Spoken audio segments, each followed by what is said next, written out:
أصحابه وأتباعه وعلى كل أمته أجمعين. أما بعد، فقد قال الله تعالى في محكم تنزيله: أعوذ بالله من الشيطان الرجيم. بسم الله الرحمن الرحيم. يا أيها الذين آمنوا إذا نودي للصلاة من يوم الجمعة فاسعوا إلى ذكر الله وذروا البيع ذلكم خير لكم إن كنتم تعلمون. صدق الله المولانا العظيم. وقال رسول الله صلى الله عليه وسلم: الصلوات الخمس والجمعة إلى الجمعة كفارة لما بينهن، أو كما قال عليه السلام. صدق رسول الله صلى الله عليه وسلم. எல்லா புகழும் அல்லாஹ் ஜல்ல சுப்ஹானஹு தஆலா ஒருவனுக்கு உரித்தானது. அவன் ஸலாத்தும் ஸலாமும் அண்ணல் பெருமானார் முஹம்மது ரசூலுல்லாஹி ஸல்லல்லாஹு அலைஹி வஸல்லம் அவர்களின் மீதும், அன்னலாரின் குடும்பத்தார்கள், சங்கைக்குரிய சஹாபா பெருமக்கள், தாபிஈன்கள், தபஅத் தாபிஈன்கள், நல்லோர்கள், வலிமார்கள், மேலும் அல்லாஹ் ரசூலை இறுதி நாள் வரை ஈமான் கொண்டு வாழவிருக்கின்ற அனைத்து முஸ்லிம்களின் மீதும், குறிப்பாக புனிதமான ஜும்ஆவின் தினத்தில் அல்லாஹ்வின் அருள்மறை வசனங்களையும் அருமை நாயகம் ஸல்லல்லாஹு அலைஹி வஸல்லம் அவர்களுடைய ஹதீஸ் ஷரீஃப்களையும் நல்லோர்கள் நாதாக்களுடைய வரலாற்று வாழ்வியல் வழிமுறைகளையும் பேசுவதற்கும் கேட்பதற்கும் வாய்ப்பளிக்கப்பட்டிருக்கிற நம் எல்லோரின் மீதும் அல்லாஹ்வின் வற்றா பேரருள் என்றென்றும் உண்டாவதாக. ஆமீன் என்று துஆ செய்து தொடங்குவோம். அல்லாஹ் ஜல்ல சுப்ஹானஹு வ தஆலா மனித குலத்தின் வாழ்க்கையை ஒருவர் இன்னொருவரை பார்த்து அல்லது ஒருவர் இன்னொருவரை பின்தொடர்ந்து வாழும்படியான சூழலை அமைத்திருக்கிறான். மனிதர்கள் ஒன்று கூடி வாழ்கிற போது அவர்களுக்கு மத்தியிலே தலைமை என்ற ஒரு தேவை உண்டு. ஒரு இமாம் வேண்டும், ஒரு தலைவர் வேண்டும், ஒரு வழிகாட்டி வேண்டும். தலைமையும் வழிகாட்டியும் மனித வாழ்க்கையில் அனைத்து விஷயங்களிலும் உண்டு. மாதங்களில் தலைமையான மாதம், நாட்களில் தலைமையான நாட்கள், இப்படியெல்லாம் நிறைய விஷயங்களில் அந்த விஷயங்கள் சார்ந்த தலைமைகளை உணர்த்துகிற தீனுல் இஸ்லாம் வார நாட்களில் தலைமை நாள் என்று அறிமுகப்படுத்துவதும் அடையாளப்படுத்துவதும் புனிதமான இந்த ஜும்மாவின் நாளைத்தான். நபிகள் பெருமான் ஸல்லல்லாஹு அலைஹி வஸல்லம் சொல்லுவார்கள்: சய்யிதுல் அய்யாமி யௌமுல் ஜும்ஆ, நாட்களின் தலைவர், நாட்களின் தலைமை ஜும்மாவுடைய நாள் தான் என்று சொல்லுவார்கள். அல்லாஹ் அதை மேன்மைப்படுத்தி இருக்கிறான் என்றும் சொல்லுவார்கள். எனவே மேன்மையான நாட்களின் தலைமை பீடமாக இருக்கும் ஜும்மாவுடைய நாளை நாம் எப்படியெல்லாம் சங்கி செய்ய வேண்டும் என்பதை இந்த ஜும்மாவின் வழியிலே அறிந்து கொள்ள கடமைப்பட்டிருக்கிறோம். பொதுவாகவே மக்களில் தலைவர் ஒருவர் என்றால் அவருக்கு உரிய மரியாதை வழங்கப்பட வேண்டும். அனைத்து விஷயங்களிலும் தலைமைக்கு உரிய மரியாதையை சிறப்பாக செய்ய வேண்டும் என்று வழிகாட்டுகிறது இஸ்லாம். இதன் அடிப்படையிலே நாட்களின் தலைமை நாள் என்று பிரதானப்படுத்தப்படுகிற இந்த ஜும்மாவின் தினத்தை கண்ணியப்படுத்த வேண்டும் என்பது அல்லாஹ்வினுடைய ரசூலினுடைய கட்டளை. அது மட்டுமல்ல, ஒரு தலைவர் தனக்கு பின்னால் உள்ள அனைத்து மக்களின் பொறுப்புதாரி என்பது போல் ஜும்மாவுடைய தினமும் நமக்கு மிகப்பெரிய பொறுப்பை நம் வாழ்க்கையிலே அங்கம் வகிக்கிறது. நபிகள் நாயகம் ஸல்லல்லாஹு அலைஹி வஸல்லம் சொல்லுவார்கள்: அல் ஜும்அத்து இலல் ஜும்அத்தி கஃபாரா, ஒரு ஜும்மாவில் இருந்து இன்னொரு ஜும்மா வரைக்கும் அந்த ஜும்மாவின் தினங்கள் பாவ பரிகாரமாக அமையும் என்பார்கள்.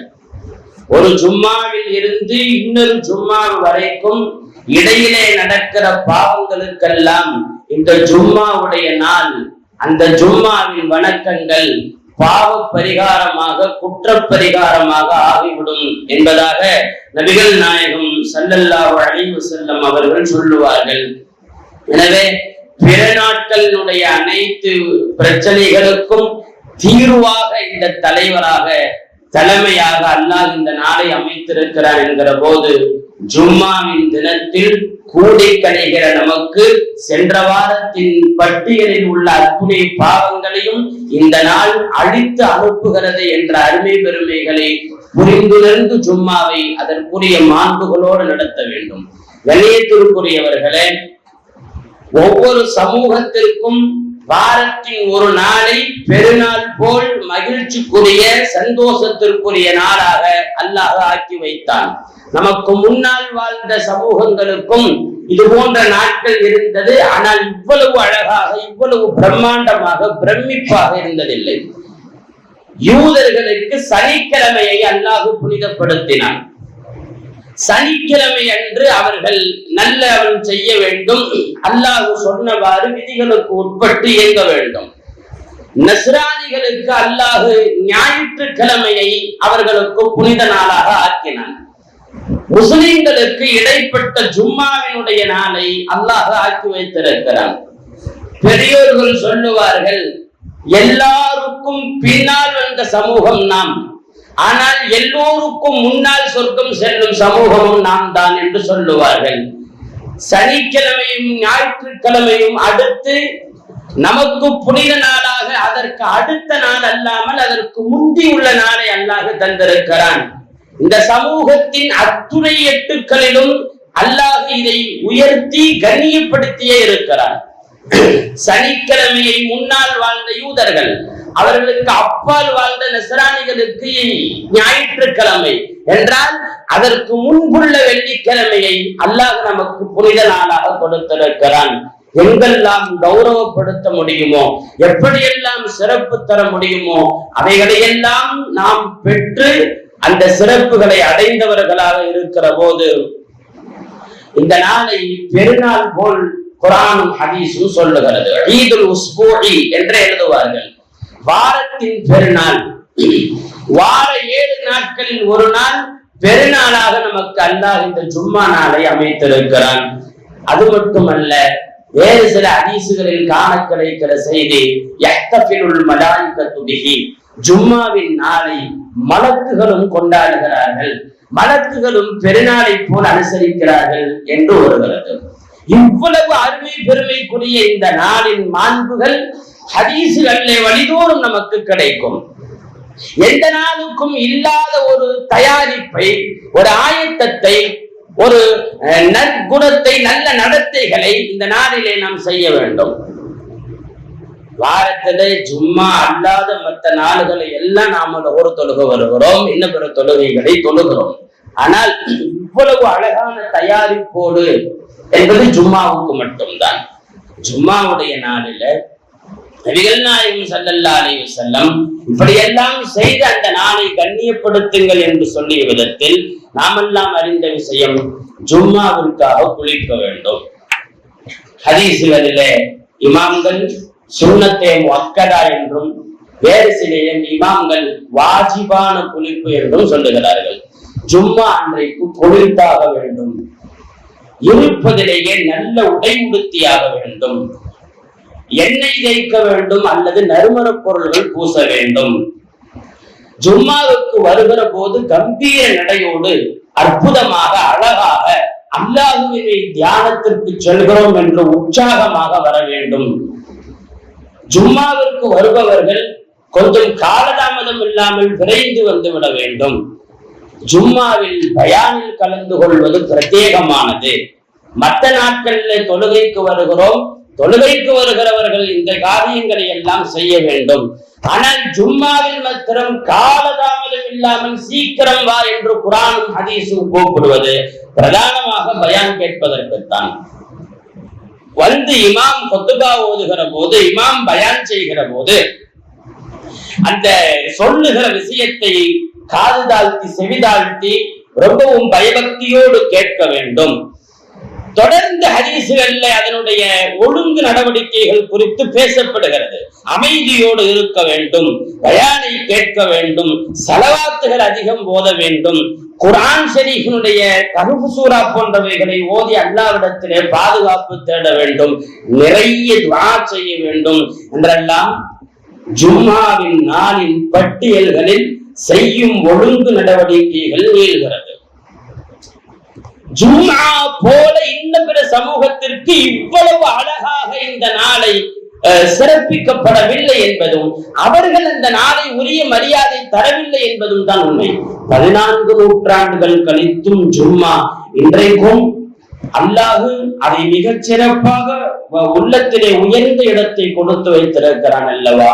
நபிகள் நாயகம் ஸல்லல்லாஹு அலைஹி வஸல்லம் அவர்களும் அவர்களை ஒட்டி வந்த சஹாபாக்கள் நல்லோர்களும் அதனுடைய அருமை பெருமைகளை தொடர்ந்து அவர்களும் கடைபிடித்தார்கள், மக்களுக்கும் சொன்னார்கள். கண்ணியத்திற்குரியவர்களே, புனிதப்படுத்தப்பட்ட நாள், புனிதமான நாள் ஜும்ஆ. புனிதப்படுத்துவதனுடைய தர்த்தீபுகளை, ஒழுங்குகளை தற்போது உங்களுக்கு நான் குறிப்பிட்டேன். புத்தாடை போட வேண்டும், குளிக்க வேண்டும், நல்ல நிலையிலே பள்ளிக்கு வர வேண்டும், பயான் கேட்க வேண்டும், ஸலவாத் திக்ர் குர்ஆன் போன்றவைகளை இபாதத்துகளில் ஈடுபட வேண்டும். இப்ப புனிதத்தை பால்படுத்தினால் அல்லாஹ்வும் ரசூலும் ஒரு விஷயத்தை மரியாதையா வச்சிருக்கிற போது அந்த மரியாதையை கெடுப்பவர்களின் நிலை என்ன? கட்டாயம் இதை உணர வேண்டும். கண்ணியத்திற்குரியவர்களே, ஜும்மாவுடைய தினத்திற்கு பலரும் வருவதுண்டு. ஆனா அவங்களுக்கெல்லாம் ஜும்மா கிடைக்குதா என்பது கேள்விக்குறிதான். ஏன்னா குர்ஆன்ல ஹதீஸ்ல அவைகள் எல்லாம் சிறப்பாக காட்டப்பட்டிருக்கிறது. இங்கே உங்களுக்கு ஜும்மாவின் நாள் குறித்தும் அந்த நாளின் பலன் குறித்தும் அதனுடைய விழிப்புணர்வு குறித்தும் சொல்ல வேண்டிய ஆகப்பெரிய தேவை எங்களுக்கு உண்டு. ஏன்னா ஒரு மணி நேரம் செலவு செய்கிறோம் என்றால் அந்த நாள்ல உரிய பலனை அடைந்து விட்டுத்தான் சென்றீர்களா என்பது வேண்டும் அல்லவா. உட்கார்றோம், பயான் கேட்கிறோம், தொழுகிறோம், போறோம், ஜும்மா கிடைச்சிச்சா அல்லாஹ்வுக்கு மட்டுமே தெரியும். இருந்தாலும் ஜும்மா உங்களுக்கு இப்படியெல்லாம் செய்தால் கிடைக்காது என்பதாக சில பட்டியல்கள் உண்டு. சொல்ல போனா நல்ல காரியம் செஞ்சா கூட ஜும்மாவுல இருக்கக்கூடிய ஒழுங்கு நடவடிக்கைகள்ல கொஞ்சம் ஏதாவது இதுல எல்லாமா போகும் நன்மை அப்படின்னு கேட்டா கூட அவ்வளவு தூரம் சீரமைக்கப்பட்டு துல்லியமாக கட்டமைக்கப்பட்டிருக்கிறது ஜும்மாவுடைய நாள். வந்தால் வீட்டிலிருந்து புறப்பட்டு திரும்ப வீடு போகும் வரைக்கும் உங்களினுடைய ஒழுங்கு நடவடிக்கைகளில் மாத்திரம் கவனம் செலுத்துங்கள் என்று குர்ஆனும் ஹதீஸும் ஜும்மாவை குறித்து அழுத்தமாக பேசுகிறது.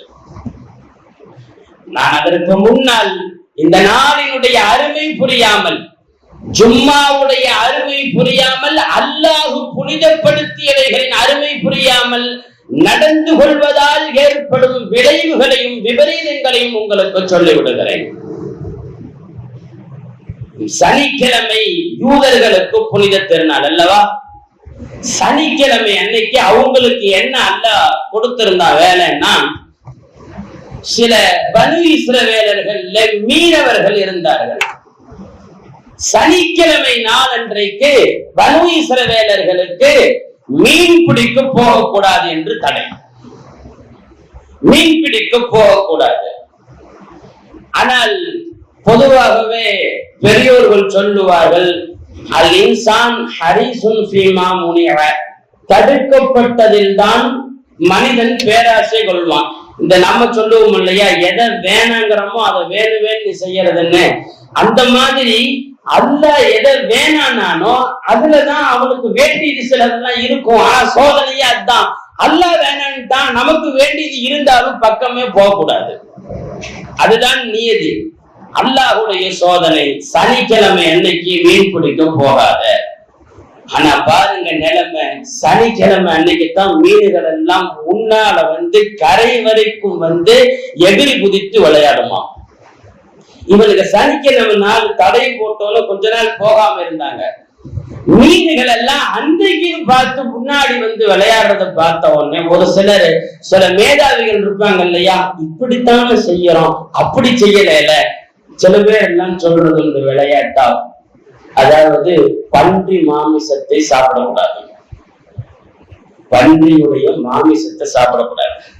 சில வேதாதிகள் சொன்னார்கள் எலும்புல சூப்பு வச்சு குடிக்கலாம். எப்படி அறிவு?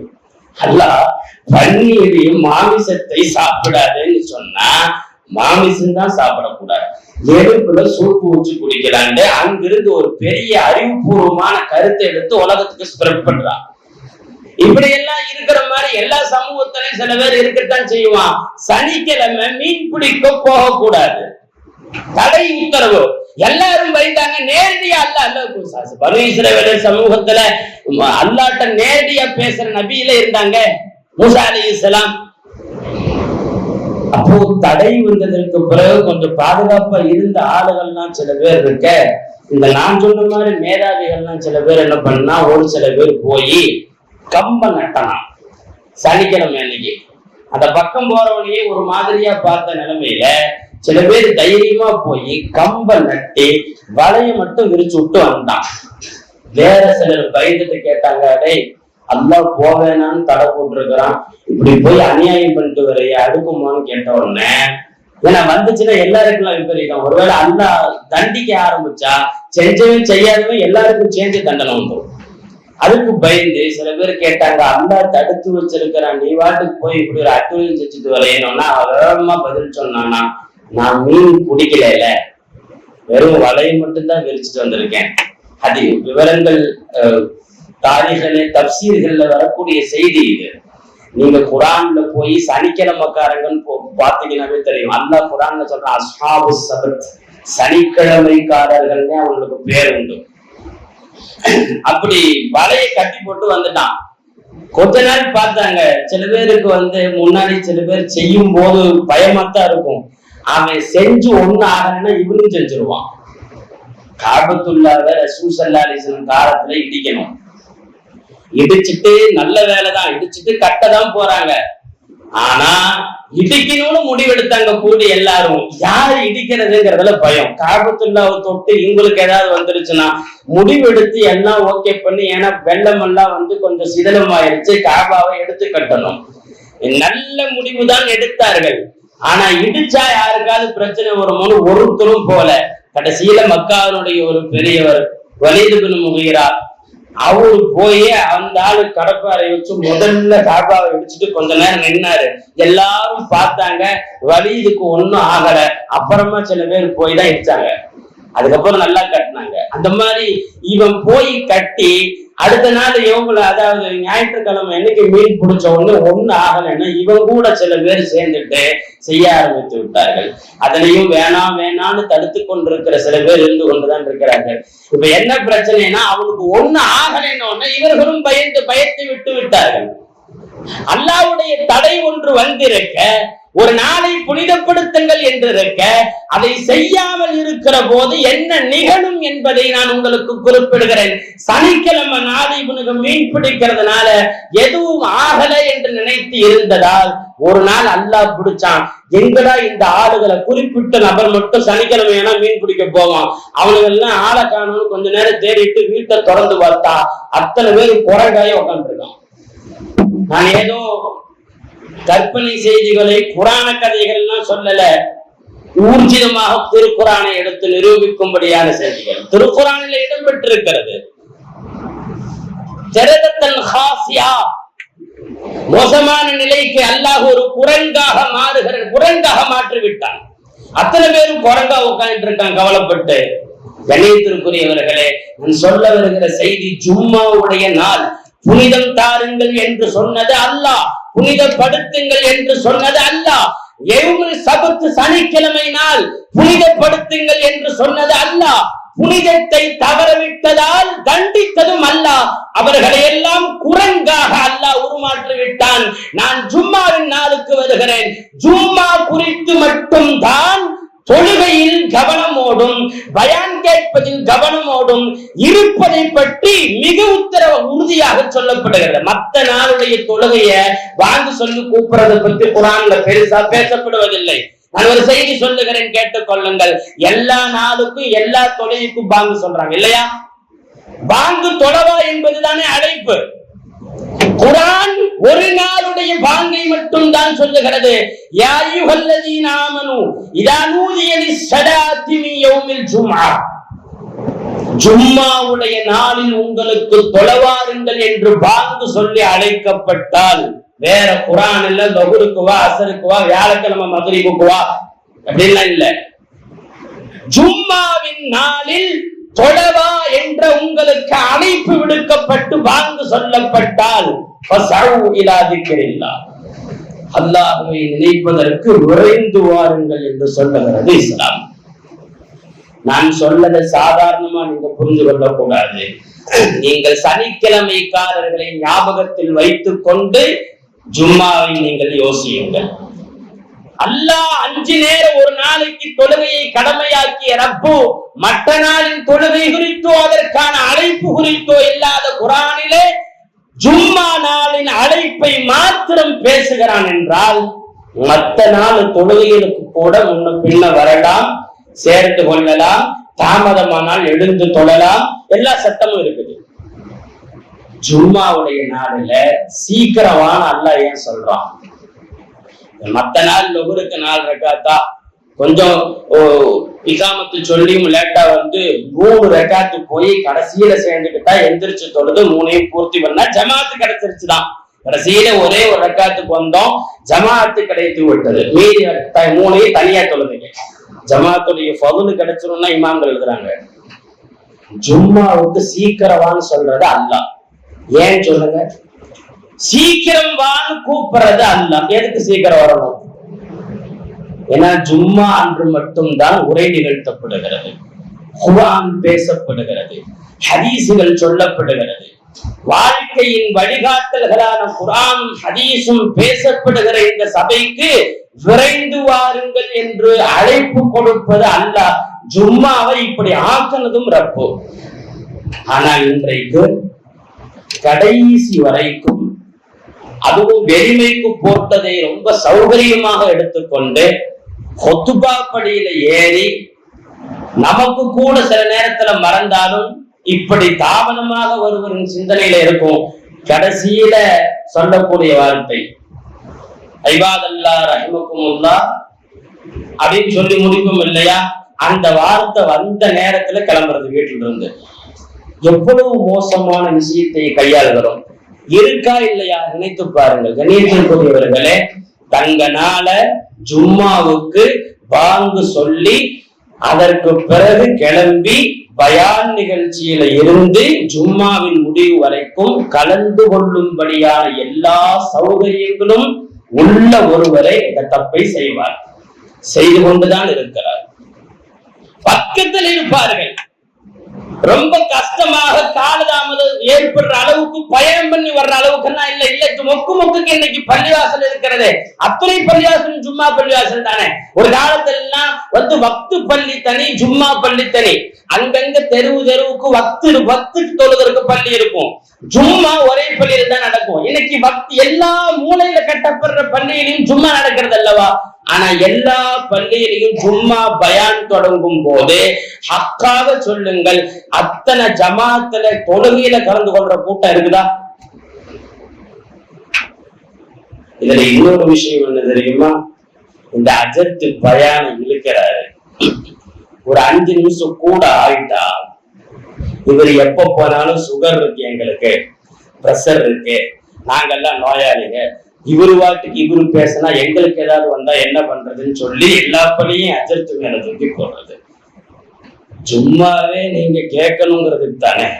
நாங்க பேசாம விட்டாலும் பாவி, நீங்க கேட்காம விட்டாலும் பாவம் தானே. கணேசனுக்குரியவர்களே, நிதர்சன நிகழ்வுகளை யோசியுங்கள். இந்த சபையும் இல்லாம இருந்தா குர்ஆன் சொல்ல முடியுமா? அல்லாஹ் ஜும்மான்னு ஒரு நாளை தந்ததுனாலயாவது குர்ஆன்ல இப்படி எல்லாம் இருக்கா, ஹதீஸ்ல இப்படி எல்லாம் இருக்கான்னு தெரிஞ்சுக்கிறோம். ஒரு பாவர் முஸ்லிம்கள் வருவாங்க, அவங்களுக்கெல்லாம் விஷயமே தெரியாது. இப்ப கூட ஜும்மாவினுடைய அருமை புரிந்து கொள்ளுங்கள்னா அடுத்த வாரம் சரி செய்யக்கூடிய மனோநிலையில், திறந்த மனோநிலையில் அந்த பக்குவத்தோடு இருப்பவர்கள் உண்டு. ஏன்னா கடமையாக்கியதும் கட்டுப்பாடு விதித்ததும் அல்லாஹ் என்கிற போது இங்க நிற்கிற இமாம்களுக்கு கூட அதுல தகுதி இல்லை, தடையிட முடியாது. விதிக்கப்பட்டது எல்லோருக்கும் தான், விதிமுறை அல்லாஹ் விதித்தது. எனவே கண்ணியத்திற்குரியவர்களே, சனிக்கிழமைக்காரர்கள் அந்த நாளை அல்லாஹ் புனிதப்படுத்தியும் அவர்கள் அதை மோசமாக நடத்தி மாண்பை கெடுத்ததற்காக குரங்காக அல்லாஹ் உருமாற்றினான். ஜும்மா நாளை ஆக சமூகத்தின் உயர்ந்த சமூகமாக இருக்கும் நமக்கு புனிதப்படுத்தியது அல்லாஹ். நல்லா ஞாபகம் வச்சிருக்கணும். நான் ஜும்மாவுக்கு வர்றதை பத்தி சொன்னேன், இருக்கிறத பத்தி சொல்லணும் இல்ல. வருகிற போது குளிக்க வேண்டும், நல்ல ஆடை போட வேண்டும், சுருமா போட வேண்டும், அத்தரு போட வேண்டும், எண்ணெய் பூச வேண்டும், கண்ணியமாக நடந்து வர வேண்டும், பள்ளிவாசனுடைய பகுதிகளுக்கு அமைதியாக கம்பீரமாக வர வேண்டும், சஃபுகளில் நல்ல முறையில உட்கார வேண்டும். தவறாக நினைக்க கூடாது, சாய்ந்து உட்காருதல் என்பது பள்ளிவாசல்ல அறவே தவிர்க்கப்பட வேண்டும். நான் உங்களுக்கு நிதர்சன உண்மைகளை சொல்லியாக வேண்டும். ஏதோ மனது பாதிக்கப்படுமே என்று மறைத்து விட்டால் அந்த குற்றங்களுக்கு நீங்கள் ஆளாகக்கூடும். பள்ளிவாசலை பொறுத்த வரைக்கும் ஃபிக்ஹ் கிதாபுகள்ல எழுதப்படுகிறது, அடிமைத்தனத்தை தேடி நிரூபிக்க வேண்டும். நாம உட்கார்ந்து இருக்கிற அமர்வாக இருந்தாலும் ஸல்லல்லாஹு அலைஹி வஸல்லம் பள்ளிவாசல்ல இந்த 2 முட்டி காலை மடக்கி கட்டி உட்கார்ந்து இருப்பாங்க. என்னமோ ஒரு உலை கொதிக்கும் சப்தம் கேட்கும், வயிற்றில் இருந்து வரும், அவ்வளவு கஷ்டப்பட்டு அழுகுவார்கள். பள்ளிவாசல்ல பயபக்தியோடு உட்கார்ந்து இருப்பார்கள் என்று வருகிறது. கண்ணியத்திற்குரியவர்களே, சாய்ந்து உட்காரக்கூடாது. ரொம்ப ஒரு மாதிரியான அமர்வு, ஒரு வித்தியாசமான அமர்வு, ஒரு மரியாதை இல்லாத அமர்வு அறவே இருக்கக்கூடாது. இப்படியெல்லாம் அழகாக சட்டம் விதிக்கிற இஸ்லாம். இன்னும் கொஞ்சம் விளையாட்டா சொல்ல போனா, குளிச்ச டயர்ட்ல வந்து தூங்குறது கூட உங்களுடைய உடலுக்கு அது வேண்டுமானால் யதார்த்தமாக இருக்கலாம், ஜும்மாவுக்கு மாண்பல்ல. சில பேரை எல்லாம் கடைசியில அஜர்த்து தொழுவைக்கு போறாருப்பான்னு தட்டி விட்ட செவந்த கண்ணோட எதிர்ப்பார். ஒது இருக்குமா இருக்காதான்னு கூட தெரியாது. ஜும்மாவுடைய நிலைகள் இவ்வளவு மோசம். ஆனால் இதுவெல்லாம் குர்ஆன் ஹதீஸும் வைத்திருக்கிற செய்தி. எப்படி சனிக்கிழமையின் புனிதத்தை கெடுத்த அவர்களுக்கு குரங்காக அல்லாஹ் உருமாற்றினானோ, வெள்ளிக்கிழமையின் புனிதத்தை மேம்படுத்த அவ்வளவு தூரம் ரசூலுல்லாஹ் வலியுறுத்தி இருக்கிறார்கள். அவங்க சம்பாதிக்கணுங்கிற ஆசையில தான் அந்த நாளுடைய பரக்கத்தை இழந்தார்கள். அதே மாதிரியான ஒரு நிகழ்வு ஜும்மாவை குறித்து குர்ஆன் பேசுவதற்கான காரணமே இதுதான். ஜும்மா கடமை ஆயிருச்சு. சஹாபாக்களுக்கெல்லாம் ஸல்லல்லாஹு தொழுகை வைத்துக் கொண்டிருக்கிறார்கள். அப்போ எல்லாம் வந்து பண்டமாற்று முறை தானே, எங்கேயாவது போய் ஏதாவது பொருளை கொண்டு வருவாங்க, ஒட்டுமொத்தமா வியாபாரம் நடக்கும். நபி ஸல்லல்லாஹு அலைஹி வஸல்லம் ஹுத்பா செய்து கொண்டிருக்க ஜும்மாவுடைய பயான்ல ரசூலுல்லாஹ் இருக்கும் போது அந்த வெளியூருக்கு போன ஒரு வியாபார பயண கூட்டம் ஒண்ணு வந்து நிக்குது. அவங்க எல்லாம் வந்துட்டா அந்த தப்படிப்பாங்க, எல்லாம் வியாபார கூட்டம் வந்துருச்சுன்னு. அப்ப எல்லா வியாபாரிகளும் போய் அவங்களுக்கு வேண்டியதை வாங்கிக்குவாங்க. மக்காக்காரர்கள் பொதுவாக வியாபாரிகள். இப்போ அந்த கூட்டம் வந்துருச்சு, ஜும்மா நடந்துட்டு இருக்குது, தப்படிக்கிற சவுண்டு கேட்டு எல்லாரும் ஓடிட்டாங்க, எல்லாரும் போயிட்டாங்க.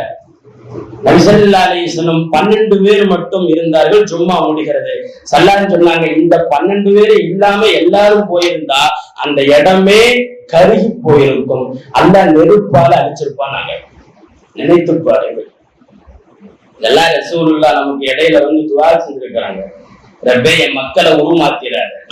இல்லைன்னா சனிக்கிழமையுடைய மாண்பை கெடுத்த அவன்களை போல் நம்முடைய உருவத்தை அல்லாஹ் மாத்திருக்கு எவ்வளவு நேரம் ஆகும்? ஒட்டுமொத்தமா வியாபாரத்துக்கு போனவர்களை 12 பேர் இல்லைன்னா அத்தனை அழிஞ்சிருக்கும். அங்க அல்லாஹ் நெருப்போட எல்லாத்தையும் கரிச்சிருப்பாங்க. ஏதோ ஒரு சிலனுடைய வருகையினால அல்லாஹ் மற்றவங்களை பாதுகாக்கிறான் இல்லையா? கணித்திற்குரியவர்களே, அவங்களுக்கு தான் அல்லாஹ் நமக்கெல்லாம் காசுங்கிற எண்ணத்துல எல்லோரும் இருக்கிறோமா? அப்படி இருப்பவர்கள் எல்லாருக்கும் ரப்பு வேணும் இல்ல? அப்படி என்ன அந்த காசும் பணமும் நம்முடைய வாழ்க்கையில அவ்வளவு பங்கு வகிக்கிறது. யோசிக்க வேண்டும். ஜும்மாவின் புனிதத்தை இன்னமும் பேசுவதற்கு ஏராளமான ஜும்மா தேவைப்படும்.